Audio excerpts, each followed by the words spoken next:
Today we're going to be putting rear brake pads on a CB500X Honda. So I've got these EBC brakes, FA140V, they're semi-sintered. So what we got to do first, let's go back here and don't pry on your brake disc because you'll bend it. I am pushing on the inner side brake pad and I am just slowly pushing this other pad over to push that piston back into the caliper. There we go. So that piston right there is now pushed back in. So what we need to do is take the pin out back here. Kind of hard to do with one hand. 8mm socket, take that loose. Okay, like that. And we'll pull that out. It's a lot easier if you do that with two hands.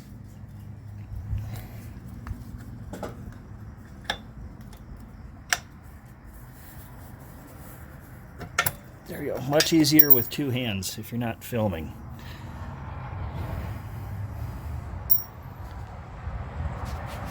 So then we can just pull these pads straight back. Well, never mind. It's not going to be as easy as on my other bikes. You're going to have to take this bolt out, swing the caliper up slightly, and then pull them out. 12mm, take this one out.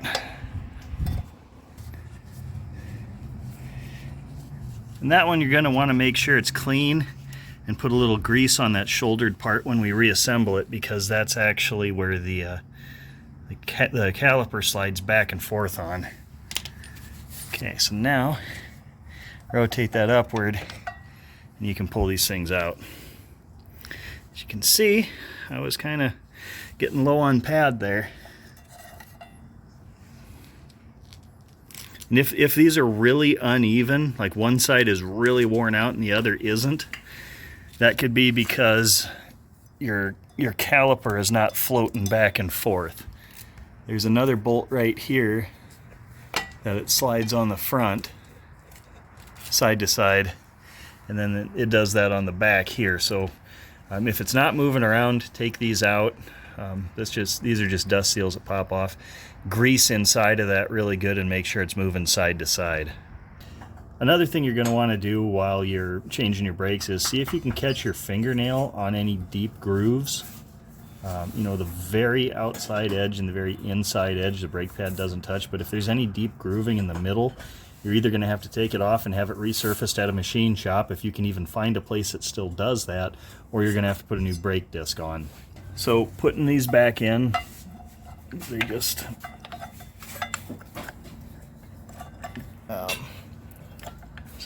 sit in on top of this ledge. And again, this is much easier than it looks because I'm trying to do it one-handed.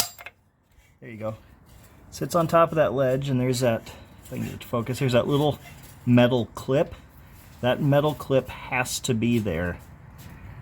That's what the front of the brake rides on. Also, there's a metal clip in the top of the caliper there. That needs to be there because it's an anti-rattle clip. It holds these things down in position while you're going down the road. And we'll put this other one on the back in the same fashion, and then I'm going to have my son hold the camera while I put the pin in the back. Okay, right down here. Oh, right there? Right here. Okay, yeah. Got it? Yep. Okay. Push down on it slightly. It's spring loaded. This guy in there.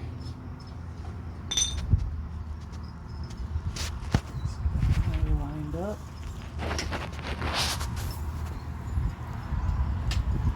Push that through. And that is kind of stiff to get lined up.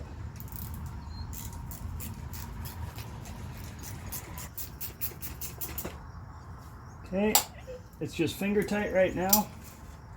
And then what we're going to do, see that's got grease on it, because we want it to slide back and forth. Put that one back in.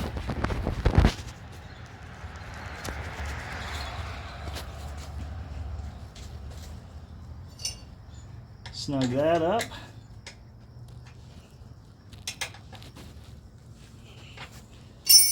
Snug this pin up.